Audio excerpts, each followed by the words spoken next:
Giovanni di Ser Giacomo a violé une nonne. Et selon les statuts de Bologne, en 1454, lieu et date où il a sévi, il risque la peine de mort pour avoir enlevé et retenu une nonne dans le but d'obtenir des rapports sexuels. L'enjeu pour lui va être de prouver la mauvaise réputation de la dite nonne. Et pour ça, il peut compter sur son frère, qui viendra témoigner. Et son frère, Bonifacio, explique que Antonia n'est pas une nonne du couvent des Clarisses, mais une simple professe. C'est seulement une sœur.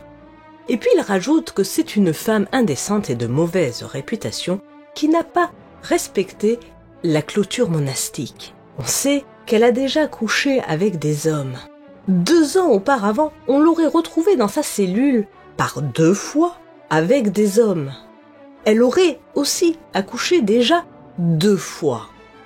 Enfin bon, une belle petite salope. Suite à ce témoignage, l'abbesse et les sœurs du couvent reconnaissent qu'elle était incorrigible et refusaient de mener une vie chaste, voulant toujours quitter le monastère pour rejoindre des hommes. Pire, des témoins masculins témoignent que lorsque la ville a été assiégée par l'armée papale en 1429, elle a été connue par plus de 40 soldats. Oui, elle a été l'objet d'un viol collectif, comme cela se faisait souvent en temps de guerre. Et il faut savoir que, parfois, parmi les victimes de viols, certaines cherchent à reproduire leur traumatisme. Sans doute était-ce le cas d'Antonia. Enfin, peu importe parce qu'à l'époque, on s'en fout.